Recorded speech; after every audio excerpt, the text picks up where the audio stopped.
So let me now welcome the moderator for this session, and immensely, I have to say, popular personality among all the CIOs of Gujarat, a pioneering leader himself, none other than founder and president of CIO Gujarat Club, Mr. Sandeep Shah. Over to you, sir. Yeah, thank you very much. So good afternoon, friends. First of all, I would like to congratulate GCIA and supporting partners for arranging this Digital Management Conclave 2021. Pleasure to have you all on this particular platform and the conclave. We really appreciate and thanks for sparing your valuable time. Hope you and your family and friends are safe and taking enough precautions during this pandemic time. We have seen 2 waves of COVID, and we are still not sure of the 3rd wave, but we must appreciate all the CIOs and their team for their relentless efforts to keep the lights on during this pandemic time. So huge round of applause to all the CIOs and their team members. The COVID-19 pandemic has impacted every facet of society. No person, company, or institution is immune to this VUCA environment. VUCA stands for volatility, uncertainty, complexity, and ambiguity environment. Organizations of all shapes and sizes were dealt seriously blows to their business, employee, and stakeholders. The lifeline has been and will continue to be technology. From deploying a completely remote workforce to engaging customers via contactless delivery. Digital leaders absorbed the initial shock of the pandemic, but then they pivoted their strategy and accelerated their transformation. In fact, many digital leaders not only survived, but they thrived. They take the advantage of this opportunity with new business models, fueled by technology and capturing market share with innovative ways of working. Technology is a key driver of business today. However, ever-increasing dependency on technology also means that information technology service disruption can also affect the major functions of an organization. These disruptions often have direct and cascading effects on the revenue and the markets. Organizations can better prepare themselves to tackle the impact of unforeseen event by moving their load to cloud or a multi-cloud kind of an environment and making their systems more agile. But even though everything major companies are doing it, but we must have seen the recent outrage of 4th October of WhatsApp, Facebook, and Instagram. It lasted almost for 6 hours. So even though if you are taking a lot of care, I mean, if something is going to be, it cannot be under our control actually. I mean, so it reminds me a famous quote of Albert Einstein, which says, problem cannot be solved with the same mindset that created them. So we'll have to think differently if the problem has created by some situation. Most of the companies have now realized cloud is the key enabler for digital transformation. Top 3 enabling digital transformation technology include 72% is cloud, 64% is advanced analytics, and 57% is automation. So the cloud is the foundational enabler for any digital transformation and offers the scale and speed that is needed for companies to focus on speed to market and innovation and keeping the customer at the center of the strategy. Now, without much ado, I mean, I would like to discuss with our eminent panelists. I would like to introduce each, and there are 3 panelists, all renowned in the respective field. The first one is Narinder Sagar. I think you can raise your hand so that everyone can acknowledge that your presence. Narinder Sagar is the CIO for ActiveLife Healthcare, Ahmedabad. He's a business process expert having 24 years of domain experience in pharmaceutical processes and IT system designing, which also includes SAP implementation. My second eminent panelist is Mr. Nipul Rajguru. Hi, Nipul. Hi. Yeah. So Nipul is the head of IT of Tirth Agro Technologies Limited, Rajkot. He's an InfoSec with more than 18 years of diverse experience across industry verticals in leading IT-led business processes and digital transformation. Our third panelist is Nitin Anarao. Hello. Hi, Nitin. Hi. Nitin is a head of IT of 20 Micron Limited, Baroda, carrying more than decades of experience, and he's managing the SAP HANA and the cloud hosted CRM and many other applications in their organization. I would like to now start the discussion with each panelist. Harvard has done a recent survey that 80% of industry would be disrupted by digital trends. And so becoming digital is critical to survive.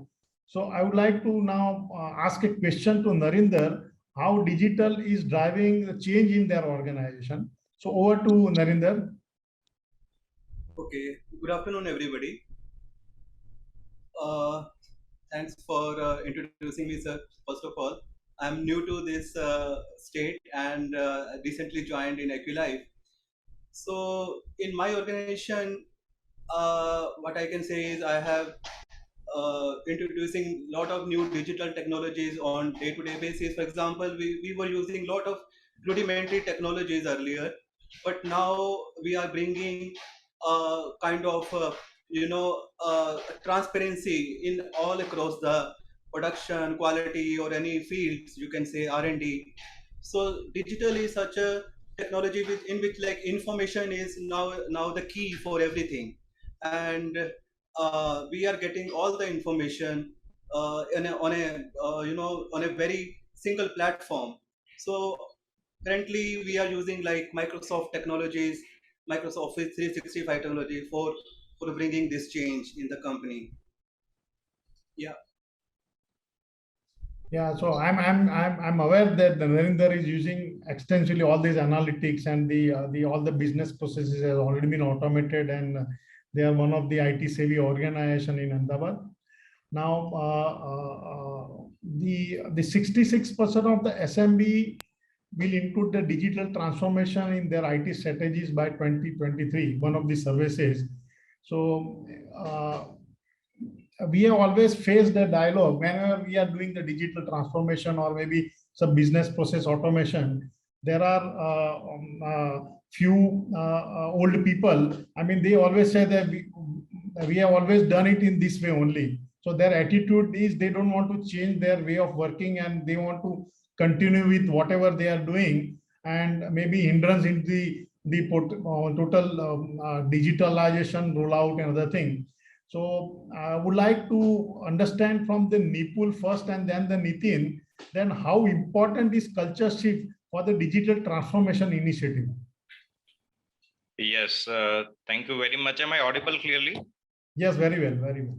Thank you. And thanks for the opportunity to be a panelist in this wonderful event.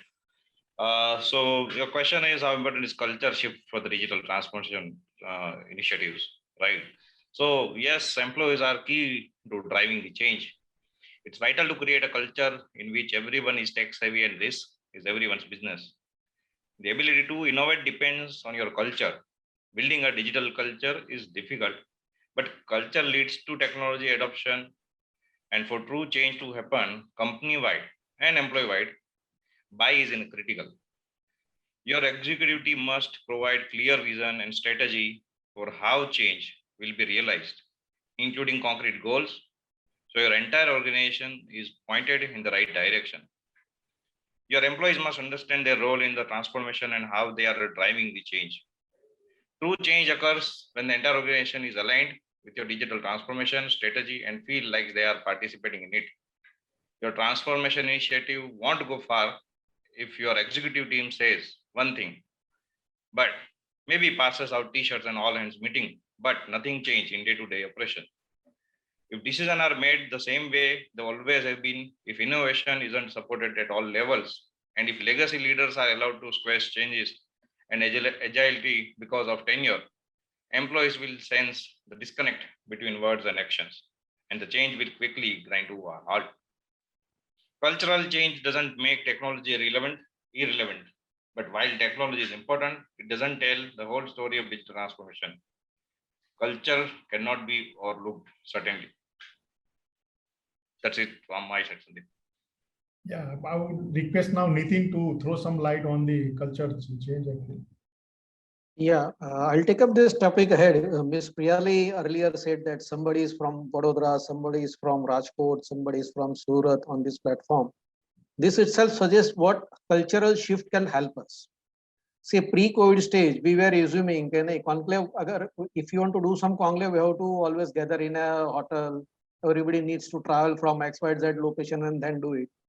See, within 2 hours, I am sharing knowledge base of very excellent value addition to me. This is the first example of culture. Then during the COVID, as Mr. Sandeep Shah said earlier, there are certain sets of employees who always resist the change.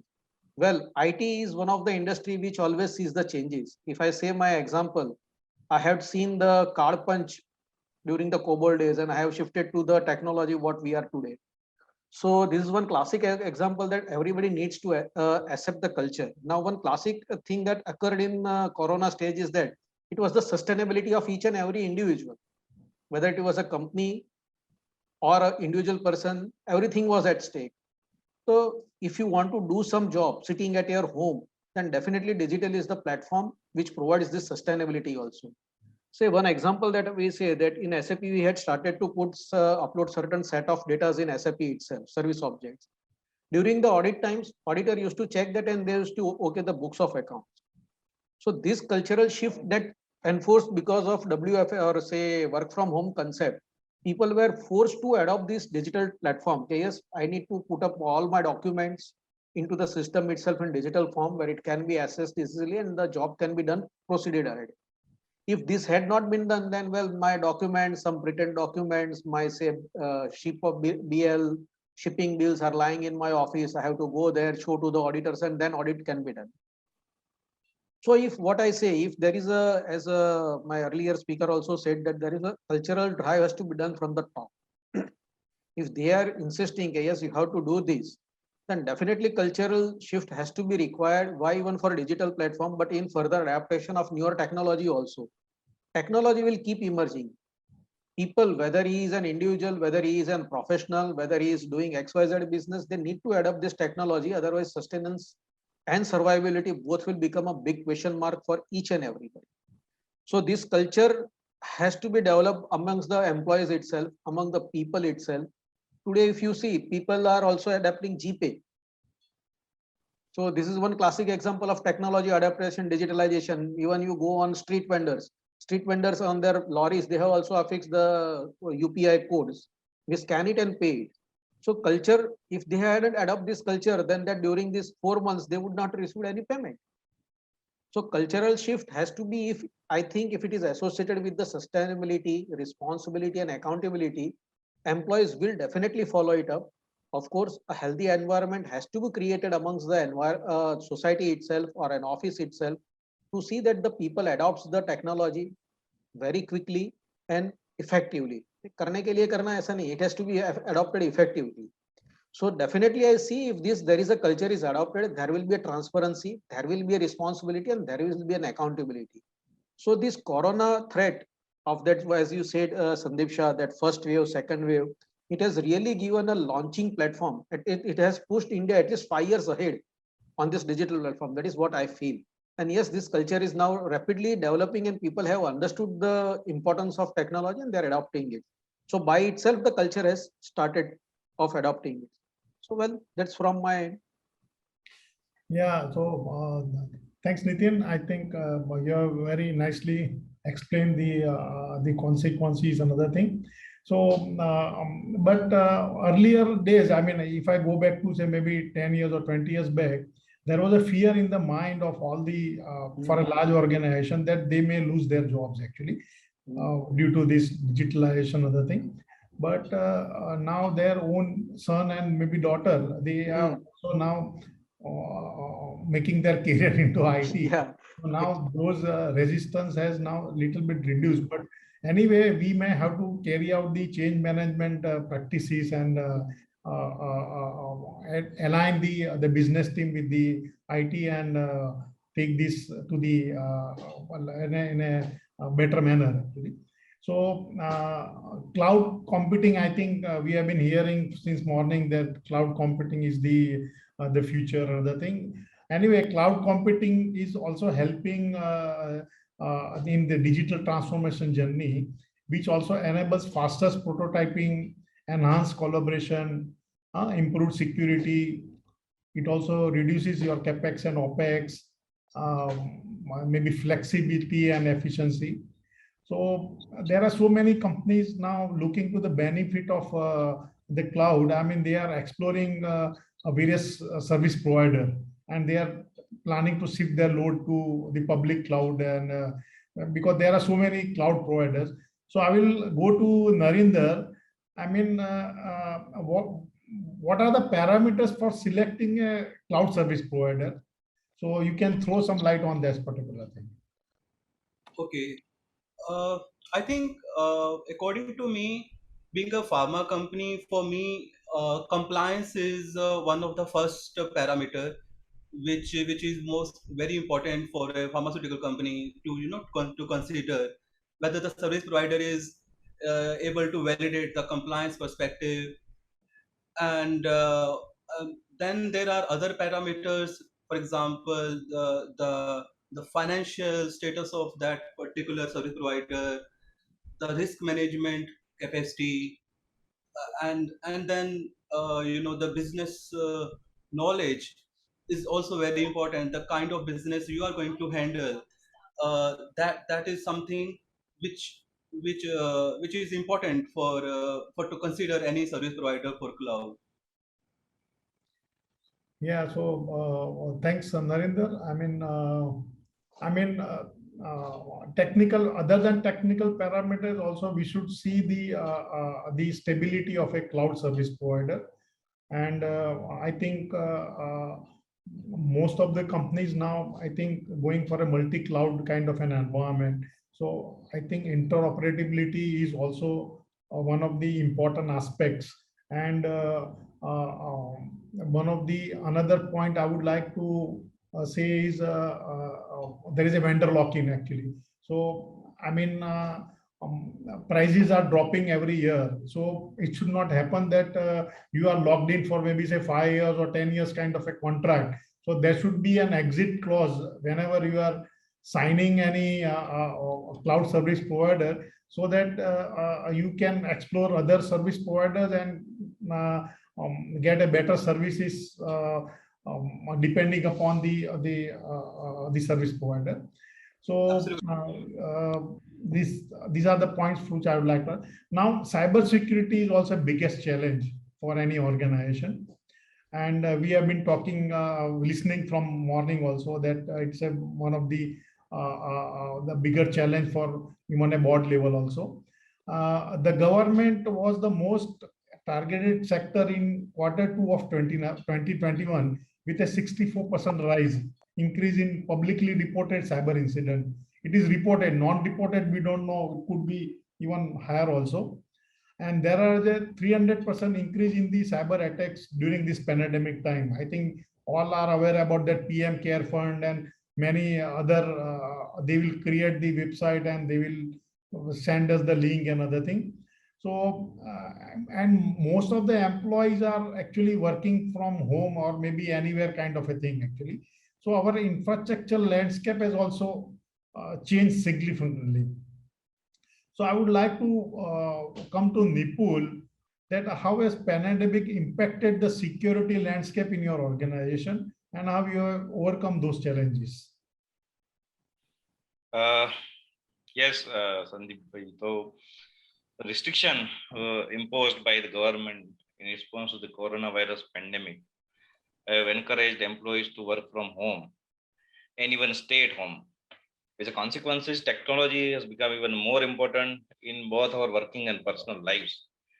Despite the rise of technology need, it is noticeable that many organizations still do not provide a cyber-safe remote working environment, where business meetings have traditionally been held in person. Most now take place virtually. I would say top three challenges are connectivity and providing access outside the office, providing end user support, and managing the additional security risks of COVID-19. When it comes to cyber threat landscape, challenges are malicious employees working from home with less supervision of your technical controls may be tempted to carry out fraud or other criminal activities. Cyber criminals recognize that the data security measures currently in place are not fit for purpose or sufficiently robust to prevent them from making successful cyber attacks. So the activities of activists, hackers fighting for social and political issues, call it activists, are adding to cybersecurity threats. Script kiddies, junior hackers with less technical skills, are testing out cyber attacks packages on a variety of organizations and improving their skills. Most of these threats are intensified because of the opportunities that have arisen during the COVID-19 outbreak. So another question, I think, so how to handle the challenges, right? Yeah, how you handle those challenges? Yeah. So first challenge was connectivity and access outside the office. Being into a unique kind of product design and development and manufacturing, as you know, we are into farm equipments, mechanization and farm equipments manufacturing. There are a lot of other companies, but they are more into tractor business only. We are manufacturing a product which is maybe new to Indian market. So except sales and marketing department, we have only 5% workforce who is using laptop. Out of that, even 2% are allowed to carry laptop outside the plant. Even in my IT team, my assistant having manager position is also not having permission to carry laptop. During very first lockdown, we were not having much challenges as our R&D, corporate office, plant, all are in one premise only. But when lockdown extension was announced, then situation changed suddenly and completely. Management has to set up work from home for the design team first. Now challenges are change license type of design software like MSC, Nastran, Creo, etc. Because we were used to use those licenses within the network and within the domain. Then transfer users from domain to non-domain profiles because it was not allowed to log in outside the domain network. Then transfer heavy data from servers, design related data, CAD data and pictures, photos, so many things from servers to individual workstations. Lot of things. Then, but what happened? Our product helped us. We are into manufacturing of sprayers, which is used to spray pesticides. So we provide those machines with drivers and maintenance team to RMC as part of CSR. But so we got special pass for spare service and product support team. We used them to service IT along with product. So it was challenging task to get IT related work done from person having mechanical background. We use WhatsApp call was used extensively to do all this. We moved design teams workstation to their home, set up VPN, take help of PTC, MSC to convert those license from lane based to WAN based and set up the same at design team's home. We were hoping that second extension could be last extension, but that was not the case. And then third extension was announced of lockdown. So now management lose patience. They asked to set up work from home for marketing, PPC, SCM, all other functions. And all those users are desktop users. Now the challenge is to provide them secure access, make their laptop, desktop, LAN based to wireless or Wi-Fi based, because we have to allow them to work or get the access of internet through their mobile hotspot connection. Then design team was supposed to work actually individually without having any internet connections. But this team, I think like marketing, PPC, SCM, etc., they can't work without internet or collaboration. So luckily just week before first lockdown, we have done the setup of separate and dedicated bandwidth for VC between branch offices. And just week before also we replaced the firewall with next gen firewall 40N. That setup helped us to set up a secure access to the team. We also rapidly finalized the Cososys DLP solution and encryption solution and deploy the same to all work from home users. And all these tasks was done remotely. Yes, it was a tough time, but at the same time, it was wonderful experience to manage the crisis actually. Yeah, so thanks, Nipun, for giving a very detailed explanation about the challenges you have faced. And from my side, I think social engineering is also one of the major cause of concern for the security breaches. So I think all big organizations should also take care of the social engineering. Absolutely. Currently, this managing the WhatsApp, it is the biggest challenge for us because people are used to create a group, virtual group, or their group within the division department, and they are adding employees who are not in our not using our CUG or our numbers. They're used to add them. Then if someone resigns or someone leaves the organization, he still continues getting that information about all the progress, update about project, production, everything. So that is the biggest challenge for us. Recently, we had an internal discussion with management. Management asked us to, get some solution. They asked contact WhatsApp and tell them that we want, access of WhatsApp. We want to control the group. We want to control the user. So it's really tough now to manage that part actually. So the cloud has opened many opportunities for enterprises to maintain operations during the pandemic, but it is also created numerous security challenges, as everyone is aware. So that must be addressed. So India now ranks second only to the US in the most security threats on cloud, followed by Australia, Canada, and Brazil. And the technique they use is a malware actually. So I will like to come to Narinder. So according to you, what are the cloud security challenges? According to me, as you mentioned, data breach is one of the major concern. In pharma, again, the data integrity, data maintenance, all that kind of stuff is important. And every typical pharma company is having this kind of concern that our data should be secure, right? And there should not be any unauthorized access, or there should not be any so-called malware or any attacks so that our data is lost. So although data is important for all the companies, but pharmaceutical companies are a bit more concerned or worried. There are some of the various like R&Ds. They have certain products which are into pipeline. They are concerned that their data should be secure, right? Even if we are not in the cloud, even then there is a special concern for R&Ds. The data should not go outside from the company, right? So those kind of concerns are always there. So when we go to the cloud, that concerns get more bigger, and in terms of security. So other than that, I think the kind of cyber attacks nowadays are having. Recently, last year also there was a major cyber attack on Dr. Reddy's industry, and then there all the production environment was literally shut down for around 1 or 2 days. So those kind of concerns are a major issues according to me. So basically, when you are moving your load to the cloud, I mean, there is a myth that we are secure, but that is not the case actually. It's a moving your workload to the cloud is a shared responsibility. So they are only going to take care of the perimeter and maybe IDS, APS, other things. So application is always a customer's responsibility, unless you are on a SaaS model.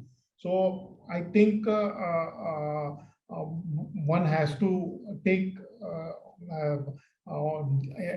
care during the design stage itself while deploying or developing any cloud-based application.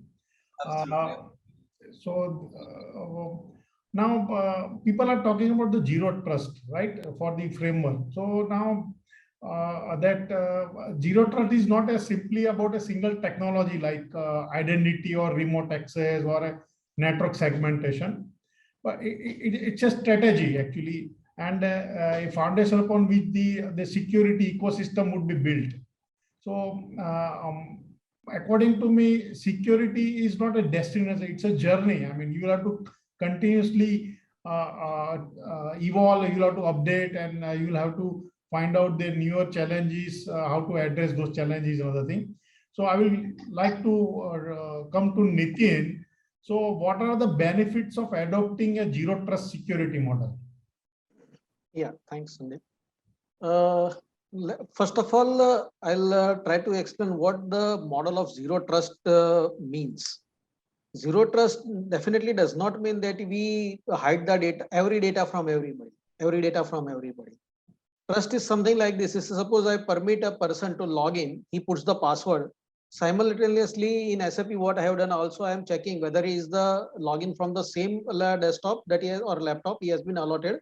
Otherwise, I am not allowing him to permit in the to log in the SAP system. This is one example that I am citing. We have, of course, introduced many other areas also for logins. Now, why we did this? If I explain you why I did it, then you will understand the benefit of it also. What happens is, suppose somebody shares his login name passwords to me, and I will type it. Then if something goes wrong, that he will ask that fellow, okay, why you have entered the wrong data? No, sorry, I haven't entered on that day. It was Nitin who was updated. So this sort of conversation was going on. So one of the things that what we found is that there is no acceptability and there is no accountability. Even though I am somebody sharing with a password and I'm working on his behalf, I should ensure that my whatever data I am entering has to be correct. So with this, when we introduced this sort of model, the escapism got blunt. And then one benefit that we started to get was that accountability started to increase. And since accountability started to increase, we started to get the clean data. That is the first thing that I will like to draw the benefits. Second benefit I'll highlight is that, hello, am I audible? Hello? Yeah, you're audible. You're audible. Yeah. The second benefit that I'll say is that, as you see that during Sandeep Shah has also raised many questions which were related to security, maybe directly, maybe indirectly. So if we move on this trust, zero trust model, then I think the security of the data will increase. It's not that it is foolproof, but the probability of getting it breached or leaked will definitely reduce. Say even Mukesh Ambani also told in one of his AGMs last or a couple of years back that now data is also money. So to protect the data and to its the possible full extent, zero trust model needs to be adopted by the company at its possible best level. That is what I can strongly recommend, and we are also heading in that direction. So, yeah, over to Mr. Yeah, so I think as I rightly said that it is a journey, it is not a destination. It's not an zero trust. I mean, you cannot then if you have implemented zero trust, then you are not going to be hacked. So that is a misconception. So automation and machines are also replacing so many jobs. They are also replacing white collar jobs and the blue collar jobs, both. And I have my own doubt that everyone would be replaceable maybe another maybe 10 years or maybe 50 year kind of a period. So 70 to 80% job would disappear. Whatever jobs we are doing right now, that will get disappear. And with all the 3D printing and other things, the proliferation of this one, by 2027, 10% of the manufacturing is also going to be manufacture the entire production of whatever is being done worldwide. So what are the most important skills for 22 and maybe in the next maybe say 10 years kind of a thing? So I would like to come to Nipul and then maybe Nitin can add a few more points onto that particular thing. So this is basically to inform the young generation to choose a particular field so that they can be remain in the with ahead of the curve actually. So Nipul, you can just throw some light on the what are the skills which are required, which are in demand right now, and which will be required in the future. Yes, Sandeep bhai. So as you rightly said, it's highly likely we'll be working on in a job that doesn't even exist yet. And no, we're not talking about building flying cars or developing the world's first time machine. The world of work is evolving quickly, which means you have to figure out how prepare for a future job roles that is impossible to predict. Of course, there isn't a crystal ball that can tell us exactly what skill will be needed and what won't be needed. However, I feel that 5 skills which I believe you will need to success in your future career, whatever is end up being. I would say 5 skills is cognitive flexibility. So the rise of digital technologies means you are going to need to be able to handle the plethora of opportunity and challenges that comes with it. We have to ask ourselves, do you have the ability to adapt change and conceptualize complex multiple ideas all at once? If you are showing qualities that reside in advanced multitasker and which are highly valued by employees and recruiters. Second skill will be digital literacy and computational thinking. As the world continues to rely on highly technical and continuous evolving technology, the need of those with the digital skills to match also increase.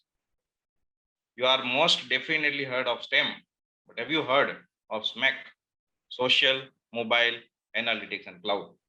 Although it may seem like we are being bombarded with digital buzzwords, being digitally literate offers capability beyond what was one thought possible when it comes to emerging technologies such as artificial intelligence, machine learning, IoT, and data science, and so on. Third skill, I would say, judgment and decision making. As we were talking about robotics and all, although robots and automation technology may be better than humans in other way, such as calculation and diagnostic solving, it's still going to be a human that deals with the subjective side of data analytics. Fourth skill will be emotional and social intelligence. For everything that can be replaced by digital technologies and artificial intelligence, emotional and social intelligence remain unlikely human capabilities. In some sectors, these qualities are absolutely crucial.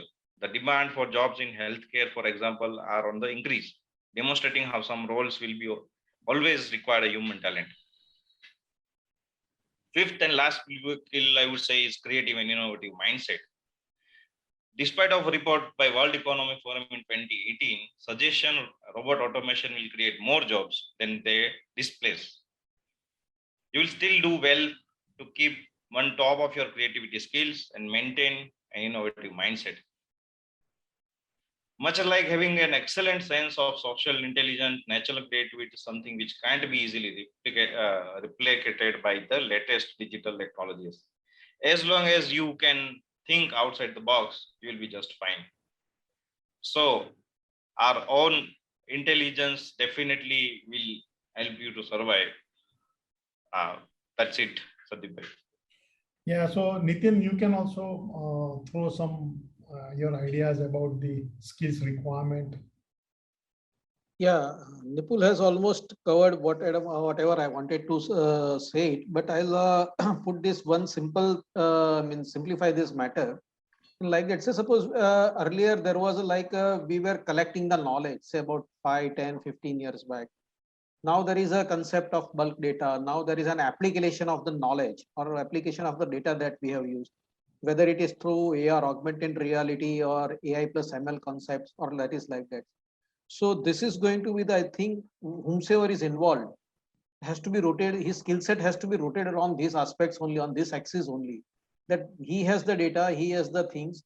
Then yes, what? Because nowadays data are accumulated more or less on automation basis or automatic basis or on peaceful basis. Earlier, one person used to enter all sort of data entry. Now, a same data entry form has been divided by 5 persons.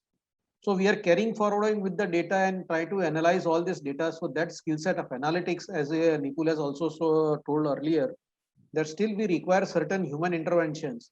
So this is along with the technology adaptations, your thought process, their quick adaptation to the numbers has to be equally fast.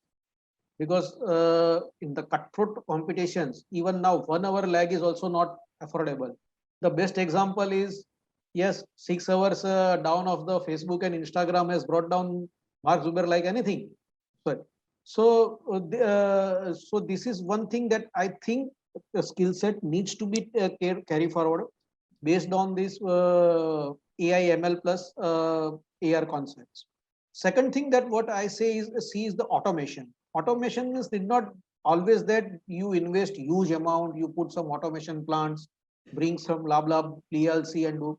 There are very small jobs in your organizations which can be automated without just doing anything. Just we think something like that. If say this person is not in the office, then how should I take the matter ahead? But this simple question will push you ahead.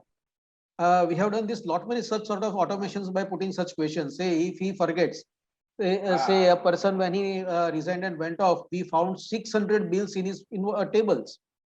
Now, what about this? Aage kya iska? What to how to analyze that? No, how to ensure nothing happens this. So we tried to drive this such matters, taking one small examples. So I think this continuous analysis of the threats challenge and adopting the skill set that Mr. Nipul highlighted of 5 skill sets. I think this is the coming requirement of the days and coming challenges of the coming days also. Yeah, so I think on a lighter side, one thing I'm sure that any automation or any AI or ML or robots, they cannot conduct this kind of a digital management conclave. That is very sure. That is where human intelligence HI is required. Yes, that will be a new word then. HI. Yeah, absolutely right. So I will now go with the rapid fire round. So we won't take much time now, and we are nearing to the completion of our program. So I will start with Narinder, Nipul, and then the Nitin. So on-premise infrastructure or cloud infrastructure? On-premise. On-premise. Nipul? On-premise. Nitin? On-premise. So I think it is against our. Thanks God we are in different city. Later आपको ऐसा लगेगा कि we have some understanding. It is again the theme of our program actually. Yeah. So private cloud, public cloud, hybrid cloud, multi-cloud. Narinder, Nipul, and Nitin. Private cloud. Same private cloud. Again, I think. Yeah, I think, but something since there is an option hybrid because certain things we want on premise, certain things we want on public cloud. Say like ERP thing, I like to have in house only, but so that is the concepts of like hybrid cloud that I have. Yeah. Next is your company protected from emerging threats? Narinder, Nipul, Nitin. Yes and no, according to me. We are protected as far as whatever we can think for the time. I'm talking about emerging threats. I'm talking about emerging threats, not the. So I think no. Nipul. I think no, because we are in next gen firewall. We are on DA. We are using DLP encryption. These that there are a lot of things, endpoint protection, everything, but we are not on EDR. So still, I think we are 50. Yeah, we are yet not prepared for the emerging threats. No. So I think a lot of scope for the cyber security providers. Yeah. You can approach them and find out something which is missing in their organization. On premises or managed security service provider, MSSP. Managed security service provider. Managed security, okay. Nipul. I will go for on-premise. On-prem, okay. Nitin? Managed security. MSSP, okay, fine. Can technology change the culture? Yes. Narinder, Nipul, and Nitin. We'll follow the sequence. Yes. Yes, technology can change the culture. Yes, it can change the culture. Now, CEO or MD should lead the digital transformation. I think they Yes, should support. they should Lead support. it. IT Yeah, can yeah. lead, I think. Narinder, yes or no? I agree with the Nipul. They should support. Support is required. Okay. Yes. Yes, they should lead. Okay, fine. So without top management support, it would be difficult for any organization to carry out the digital transformation and the other automation, other thing. Now with the emergence of AI and ML, yeah, human-like robot called humanoids. Humanoids, they listen, they understand, they respond to the environment and also interacting with humans. So in future, will a humanoid will take a position in the board of director? No. Maybe 5 years, 10 years kind of a thing. Uh, You heard about this Sophia and other humanoids, right? Now you must have listened their interaction with the public and the other authorities. I think here HI is required, so this is not possible. Yes or no? I mean, No. No, no. Narinder? No. no, No. Okay. no. I'm positive about taking the position. Actually, I mean, I believe that not now, but maybe after 5 years or 10 years, when I see the position in the board.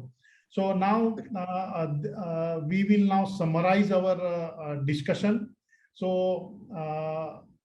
as IT Secretary Sir has in the morning said that the learning new skills is very much required. So, and that is definitely required for any digital leaders. But I would like to add the flexibility and the collaboration should also be added into the learning the new skills. So this is the end of our panel discussion.